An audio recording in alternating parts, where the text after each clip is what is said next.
Voice of college football, talking Florida Gators, and much controversy surrounding this program, coming off a 34-7 defeat to Georgia, 4-4 on the season. Dan Mullen, of course, on the hot seat to a certain extent, depending on who you talk to. We don't know what the reality is, of course. A quarterback controversy in play, and I think we got the right guy here. We always have the right guy to talk to in David Waters from Gators Breakdown. He's our guy when it comes to Florida football, but especially on this particular week, David, what are you up to? What kind of shenanigans? Yeah, shenanigans are you stirring up? Yeah, Mark. So of course, Florida plays Georgia 34-7, as you said, and of course, every time Florida and Georgia get compared, a talent gap question comes up, rightfully so. And so Dan Mullen, loses the game. Asked about the talent gap after the game. Says, "Well, we beat them last year. Talent gap, right or wrong, wasn't necessarily there last year. We beat them on the field, but okay, you lost 34-7 this year." Somebody asked Kirby Smart on the Georgia side, why is your team so good? And Kirby Smart, boom, right to the point, recruiting. And in a way, I think it was a veiled shot at Dan Mullen and his approach. Basically, almost, I'll paraphrase what Kirby said, you can't coach your way around talent. You got to have the talent. And it's something we've preached on Gators Breakdown for years now. So, of course, recruiting is always a hot lightning rod subject when talking Florida, but also when comparing to Georgia and Alabama and the teams that you play on your schedule year in and year out. So Dan Mullen has his Monday normal press conference, and somehow I get the first question of the day. And I knew I was going to ask about recruiting, of course, because not to throw a shot, not to get noticed, to throw it out there. However it is, a legitimate question. It is a legitimate question. So I asked him, the approach of recruiting, does it need to change for a consistent level of play to keep up with Georgia, to keep up with Alabama? And before I could even really finish the question, I was cut off. And basically, Mullen did say, and I would defend him here at some point, he did say he's not going to discuss recruiting during the season. They'll discuss it during recruiting season. So whatever recruiting season is in his eyes, but basically saying he's not going to talk about it during the season.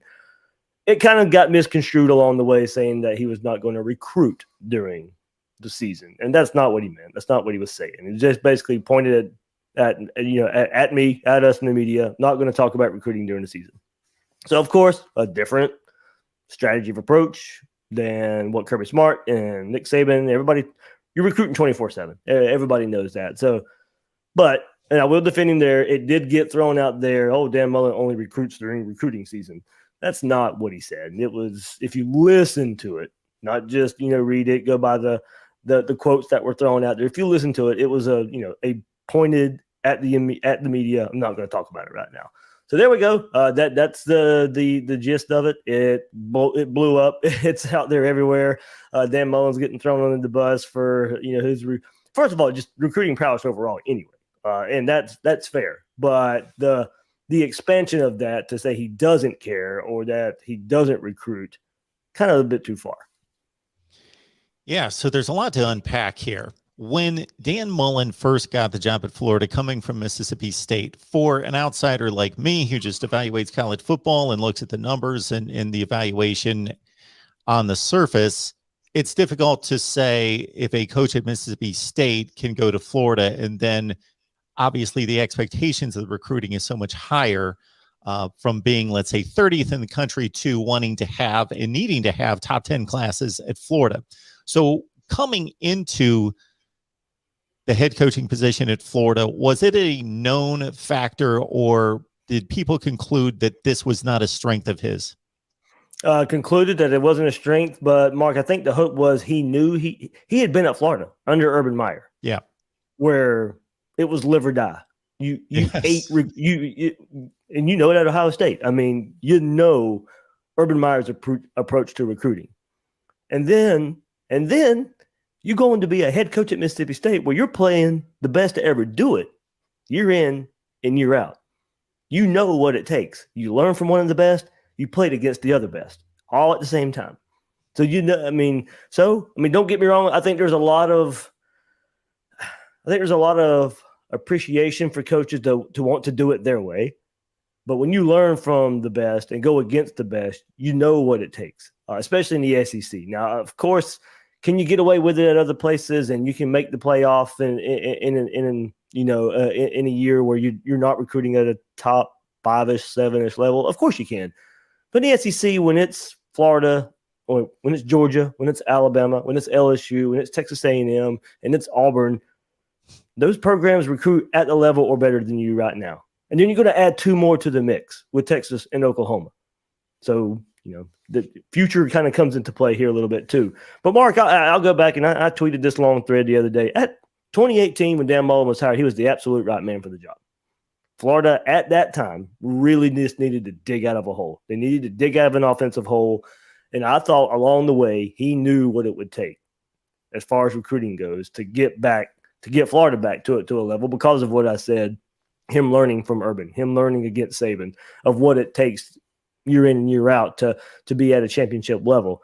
Now, can you be in Auburn and beat Alabama once every 3-4 years and you take your chances and that means a college football playoff or a national championship berth? Yeah, sure. But is that what you want to be? Is that what you want to have to fall back on?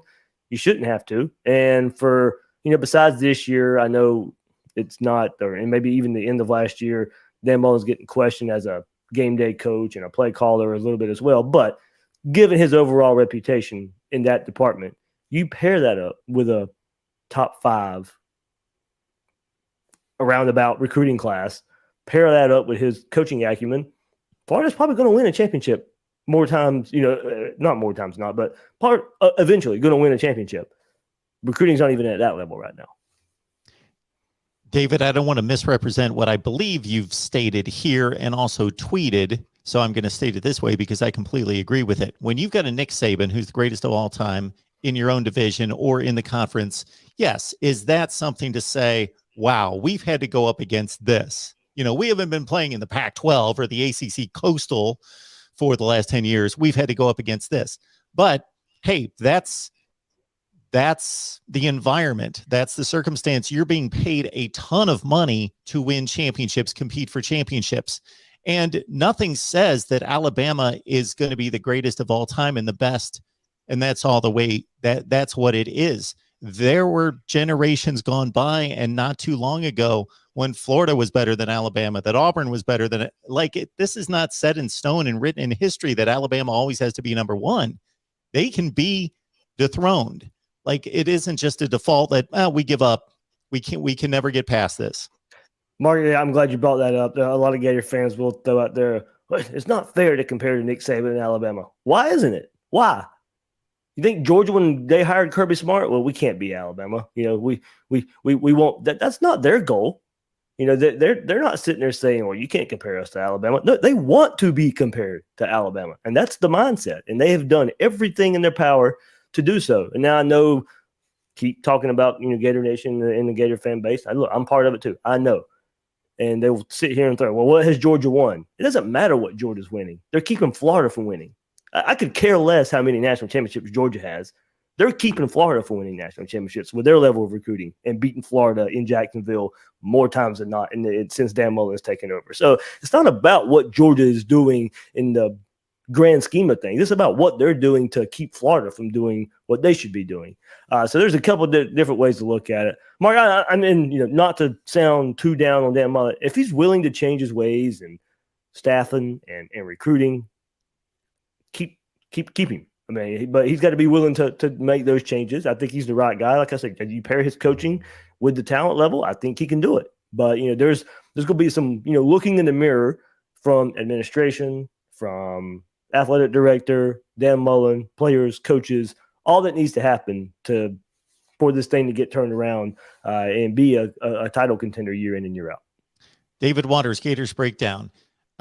Even if you don't like Florida football, if you want to keep up with the top brands in the country, you follow him here on YouTube and the Gators Breakdown broadcast here on YouTube and also on your favorite audio platform, because as you can tell right here, the discussion's great. Please lock it in here at the Voice of College Football as well. Any successful person in a high-level industry, it doesn't even have to be coaching, is self-aware to know this is what I'm great at, and this is what I'm not great at. Therefore, I surround myself with great people in these areas in which I'm not great. Like if Lane Kiffin truly is serious about winning and not just running up 50 points a game and winning 8 games a year, but if he's serious about championships, what should he do? Go get the best defensive coordinator he can possibly find. For Dan Mullen, I would think, okay, he's got to be self-aware to know I'm great at this. Recruiting, I'm either not good at it or I just don't enjoy it. I don't thrive on it. Therefore, surround myself with a staff of great recruiters. Yeah, he's hanging on to the buddy system, and you look at his staff. It's a staff that's been around him for a very, very long time. Offensive line coach John Hevesy, running back coach Greg Knox, Billy Gonzalez, wide receiver coach. All of them came over from Mississippi State with him. And look, on the offensive side of the ball, it's kind of hard to put the blame all on them. Florida has to get better in the trenches. We saw that Saturday. John Hevesy's been around Dan Mullen for a long time. I'd make a move there. Greg Knox, the running back coach, also the special teams coach. Running backs, okay, I can live with what Florida's had there. Special teams, absolute disaster this year. So either give him the pure running back role. If you don't want to do that, get rid of him, get somebody else who can do running backs and special teams if you want your running back coach to do that. But it really is the defensive side of the ball right now, Mark. And granted, they played well versus Georgia for the most part. But we've always looked big picture here. And if you're going to throw recruiting into the mix as well, go get you a defensive coordinator that can be an elite recruiter, a defensive staff full of elite recruiters. That's been the peak and valley of this Gator team for the last couple of years. Yes, the offense can get better, a little more consistent as well, especially in the big games this year and versus Kentucky, versus Georgia. You needed a better offensive performance. For the most part, you know what you're getting there, and it's there. If you want to fix recruiting, it starts on the defensive side of the ball. Dan Mullen, more times than not, will be able to scheme something up on offense to have you a championship-level offense. Florida fans also realize you're not Nebraska, so those people are demanding championships, and that's what they've grown up with. But they got to go 2,000 miles away to get the players. They only have a couple of players around. You've got the players right there. Just keep them home. Right there. Yep. In home, in the Southeast as well. Florida's been able to have success getting out of Georgia and other states surrounding Florida. But Mark, you're right. It starts in those state lines of Florida, getting better there, keeping Georgia, Alabama, Clemson, Ohio State out. David, I'm not even a Florida fan. I was just watching the game, and I was still kind of white-knuckling the end of the first half thinking, just get to halftime at 3-0. Just get to halftime. So I want to see a decent second half, at least where there's some kind of chance. How much of that was just Georgia made plays, took over, just it snowballed versus mismanaged? And it kind of started with the interception down inside the 5-yard line, and then obviously they were backed up, and it went from there. Yeah, Mark, my big thing when we talked last week for Florida, Georgia, it was, hey, can the defense get off to a better start? Since Mullen's been head coach at 10-0 Georgia, 10-0 Georgia, 14-0 Georgia, defense did their part early. Florida had every opportunity, making the quarterback switch to Anthony Richardson, taking over for Emory Jones. And Florida had their opportunities to build an early lead, put some pressure on Georgia. But that wasn't done. But like you said, you're still going down late in the first half, and you had your opportunity. You get the interception, split decision. You can't blame Rashad Torrance for what he did and running the ball. He didn't know exactly where he was at on the field. He played it safer than he played it the way, to me, now knowing that he didn't know, he played it the right way. Okay, now you're asking your redshirt freshman quarterback, making his very first start against one of the best defenses we've seen in recent years, to go make a play, backed up on his own goal line, and in a way made a play on the same play that he fumbled on. He was rushing, got about 8-9 yards, got held up, Georgia stripping at the ball, they get a fumble, and then the avalanche falls apart. And Anthony Richardson, at times, has even said it this year, he puts a lot of pressure on himself. I think once that happened, Florida got down. You started seeing the youthfulness come out. His first interception, Georgia baited him into it. They knew what they had there. I think in the young quarterback, a defensive lineman drops back in coverage, blitz on the other side of the field. Richardson thinks he can blow. He thinks he can throw it into where the blitz, the vacated area of the field. That defensive lineman that drops back, Richardson never sees him. There's an interception, sets up another Georgia touchdown, and then the pick six. That's the one. Just a late throw that just gets picked. He's going to learn. I mean, a lot of Gator Nation, myself included, wanted the change to be made so he can build, so he can learn, and that's exactly what happened. Never did I expect the quarterback change to mean a win, an upset versus the number one team in the country. But it was, let's see what we have. I think his potential explosion was the only way Florida was even going to have a chance to win that game. We didn't get that, but we got a learning experience from Anthony Richardson. As long as he's healthy, he should be the quarterback from here on out as well. Folks, join us on Patreon. 13-5 against the spread last week, 107-69 against the spread this season, $5 a month. Join us on Patreon, MarkRogersTV. Just search it right there. So, Mark, if they're paying you for Patreon and they take your bet advice, it pays for itself there, right? Oh, shoot, it paid for itself. Do the math. You bet $100 on each game. You make 90 on the wins. Just do the math. 107-69 against the spread. You're doing fine. Absolutely. So Anthony Richardson versus Emory Jones here. What do you do with this quarterback situation, considering the circumstances of the team and not playing for a championship the rest of the year? Yeah, Mark, it's about building for 2022. As much as it stings to say first week in November you're playing for next season already, you kind of are at this point.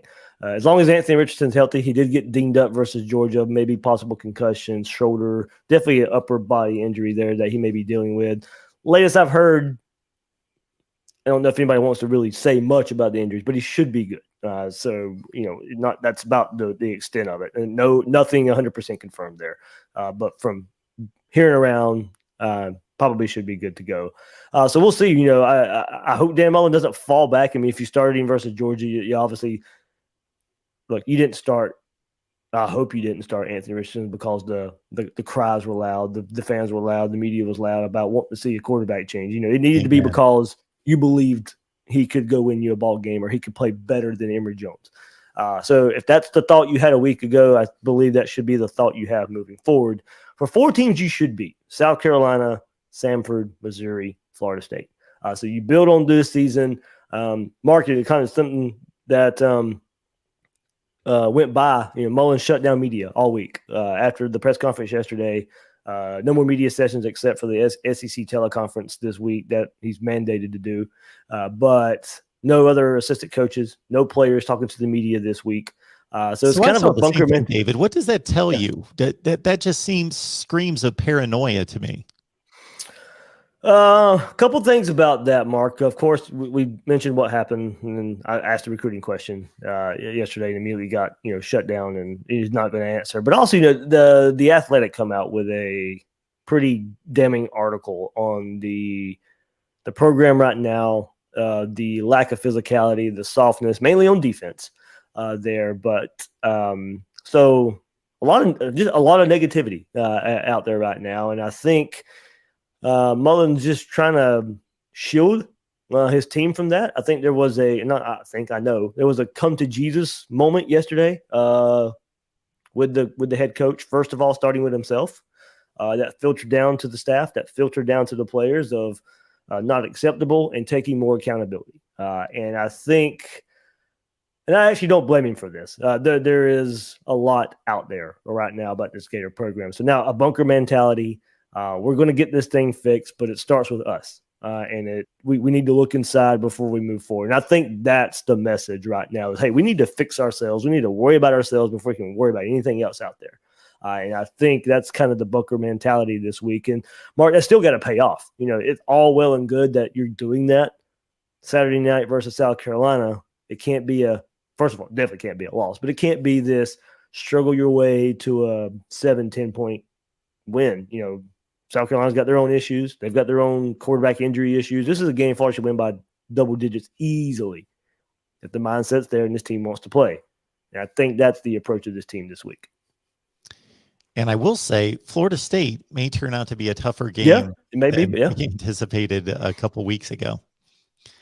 David Waters, Gators Breakdown, always great stuff. I would encourage everybody to head on over there, whether that's on your favorite audio platform or right here on YouTube, Gators Breakdown. David, thank you so much for the breakdown. Good stuff. Thanks, Mark. And stay out of trouble. No more recruiting questions.